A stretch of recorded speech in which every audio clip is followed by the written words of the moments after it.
burden the property owner. And I'm also concerned that we could write something that inadvertently encourages a developer to clear a parcel prior to development.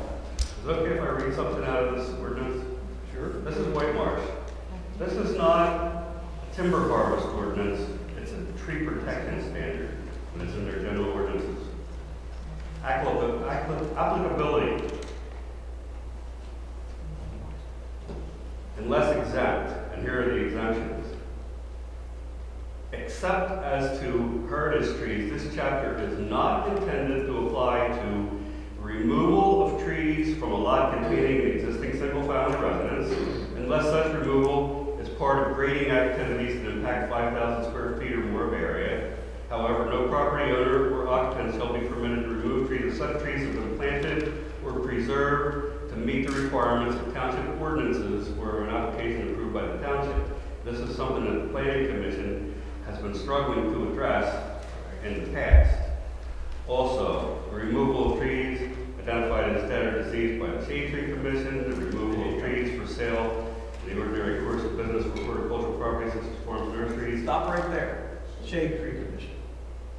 Right, so obviously we don't have a Shade Tree Commission, so we would have to define the township, whoever it is that's going to be responsible, like we had to do when we updated our landscape ordinances out.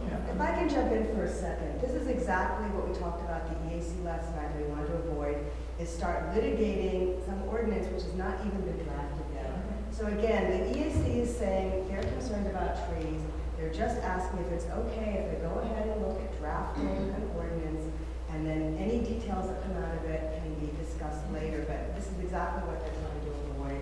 And Yeah, I'm just letting you know where I promised you people and the people I spoke to that they had a clear understanding of what our board wanted from their commissions and how they felt about things. And I think that sometimes boards tend to be a little quieter about how they really feel, and then we have people spinning their wheels and working on things only to find out that they're problematic to the people who actually have to approve things. so you're Just trying to be honest. That's why from the very beginning, I brought up the idea that I don't see the need for this, but I don't want it to be overly restrictive, and I want to make sure that things like these, things that do not apply, get written into the ordinance.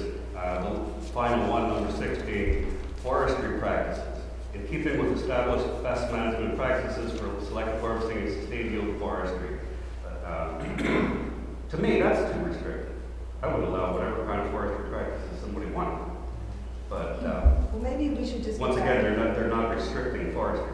So the original ask is the EAC is asking if it's okay from the board if they spend some time looking at what the tree ordinance would look like for Lower Frederick. That's all they're asking. And I was talking about that and I also want to say something. I'm concerned that we're just going to be slapping Band-Aids on things. So we're going to be slapping What are you Band-Aids concerned on this stuff. I'm concerned we're just going to be slapping Band-Aids on things. And if we wait for another problem to happen and then fix it, we need to be proactive and understand what some of these problems are and come up with an ordinance or a saldo update before they happen, not just keep slapping Band-Aids on things. Excuse me. I'm sorry. Yeah. Linda Jansen, Simmons Road. What I'm trying to say through this 10 minutes, let us be proactive. Why don't the EAC and the Planning Commission, maybe at our very next meeting, the Planning Commission meeting is coming up, have a joint meeting or a partial joint meeting to discuss this further. So rather than the EAC meeting, and another month goes by, and it goes to the Planning Commission, and another month goes by, since, let's strike while the iron's hot. You know, this is the topic of the month, perhaps the March Planning Commission meeting, which would happen before the EAC meeting, that we could have a joint meeting or vice versa. The members of the Planning Commission could attend the EAC meeting, and we could, you know, address this within an upcoming month. Personally, I think they're all good ideas. I would prioritize the saldo changes. If it were Right, up to me. and then also too about limiting, so you're not impeding, you know, existing homeowners. You could put an exemption in there saying, you know, like water was reading out of that, like single family, and put a limit on trees. Say, like 1 to 5 trees, you can just go ahead, especially with, as Crystal said, like the Everlash Corps, some landowners may need to come and take 10 trees down. So you don't want to impede them to be able to do that. But again, a developer that's going to build a subdivision is going to cut down more than 10 trees. I get that. So Crystal had her hand up.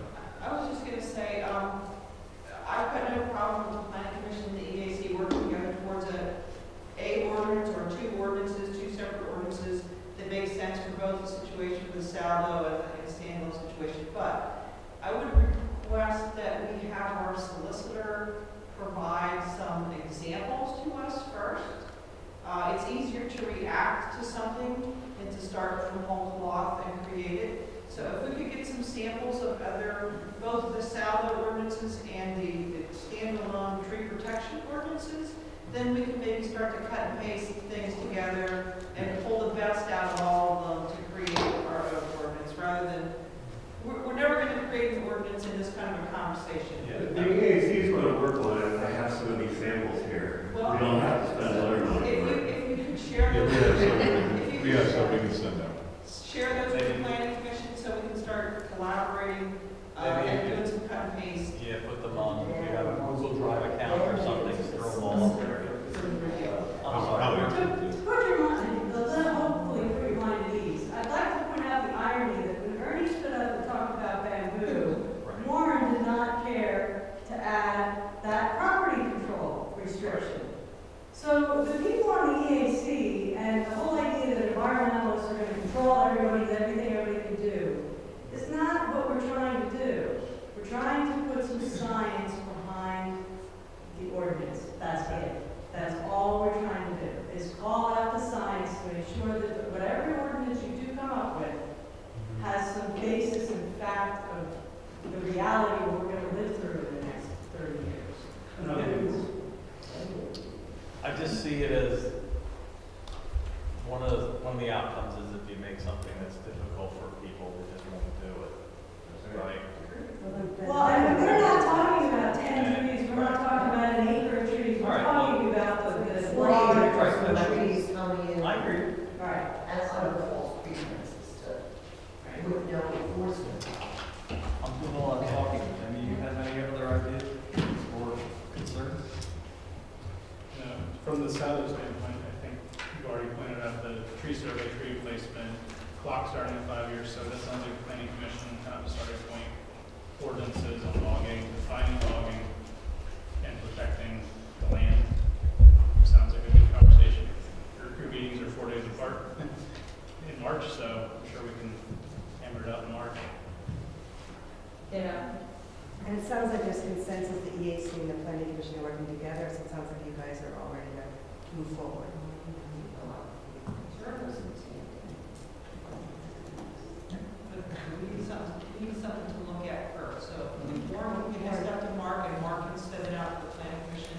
We'll get it on the agenda and start talking about it. Yeah, I mean, just recognize it may get tricky if we start getting land development plans into review. And that, Or we can make changes to the Saldo more quickly than you can do the standalone ordinance, because yep, you can incorporate those into changes that are already in process. yeah. Yeah, I wouldn't wait on the Saldo part at all. I would initiate that ASAP. It's the private property owner who we're concerned about intruding on people's private property rights. It's going to be the harder nut to crack. Right. So, yeah, the Saldo one's easy. And to echo that thought, you can only enforce those ordinances in place at the time of application. Right. Right. So, That's why I Reason said to move forward. okay. Yeah, to me, the one respect related to the Saldo and making sure that people can't manipulate the system so that they're not adhering to the Saldo is one that takes priority. The other one's important. I'm not trying to diminish the importance of the other one, but that one's an imminent threat. The other one's more of a down the road threat. I don't understand what you mean. I think The changes to the Saldo, to me, right. we already have a good saldo. I meant an aspect by which The problem is being it able doesn't to make any enforce. difference if we Yeah. can't. Well, no, we're going to have a problem with the Arcadia development, Right. so we're trying to plug that hole. Right, And I think that's what Dan's That's saying. what I'm driving. Let's get that hole. Putting Band-Aids on it. I mean, the Saldo maybe could use some tweaks, but Well, that's what we're It's talking not about. good. We're not talking about rewriting it. No, it's already pretty clear. I mean, it's, What you It's need already is pretty hard to a restrict that. trigger, what you need is a trigger during the first preliminary plan application that says, as of the first submission to the township, there shall be no clear cutting of trees on the property, regardless of the reason. If you require the survey to be done, then that locks you in. That's my interpreting that correctly. the work that requires a survey. Ernie has it. Ernie, go ahead. Ernie Schmidt, Silverwood Drive. I want to make myself perfectly clear. I hate being rude. I will tell you one thing. I listened to the comments here. They're all well-meaning. I believe the salary is where you have to start also. The issue is that no matter what we do with trees, it can be the Loggers Acts, it can be the Developers Acts.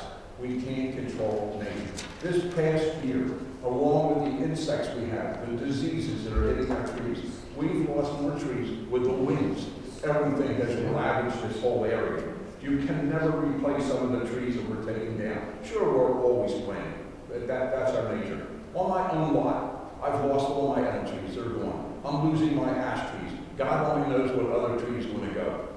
I continue to plant, I'll plant trees. I'm not going to plant big trees, but I'll plant trees.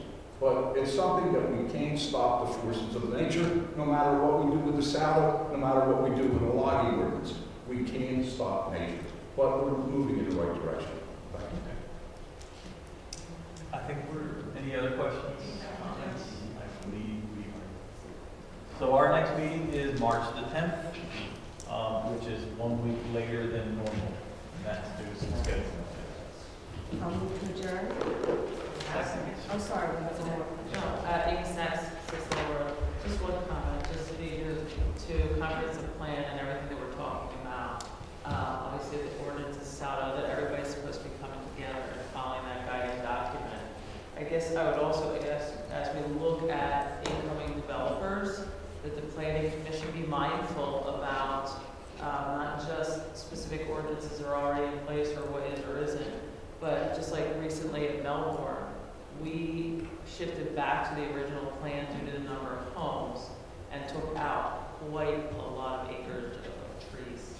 Right, so I just want us to be mindful about those. We sit here, we talk about how important they are, and yet we just granted where we had it in a controlled open space area, allowed them to spread back out and took those trees. You can thank our state government for that. So I'm just That sharing. plan should have gone by the boards years ago, and our state government, you can talk to Marcy and complain to her, but they, all of them, not just any party or one particular, they all kept those plans alive, and we were obligated to basically abide by what was agreed upon back in 2008 to a large extent. And that's why that plan looks the Why we way it went back does. to the original, or the condensed version? Because the condensed version, we took out less trees, that's all. I'm saying. Right, and I'm just saying, we didn't, there were a bunch of reasons why we couldn't do that, which really had to do with the fact that there were certain things that were granted. They had more homes than they were allowed to have back in 2008 because there was a split zoning district.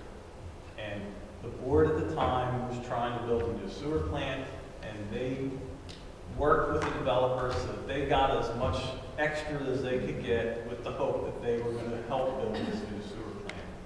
And that was all locked into place. And then as the economy went south, that plan, because the state government basically suspended the 5-year window where the plan would have gone by the boards if they hadn't done it, persisted that way until 2016 where the clock started again. So that plan always had more homes than that lot was entitled to, at least under the current zoning. It would have been about 39 homes as opposed to 48. Yeah, but you which is a may- lot more appropriate for that lot, and that would have saved some wood area. 46 homes. But you're right, you make a good point, thank you. I'm just working, thanks, I'm Yes. just talking about. You the make No, no, a valid point. I'm there, but it was, if I sound frustrated, it's because it was a frustrating experience for me to have to work through that process. Any more questions? Yes. Terry Sachs, 1400 Drive Point.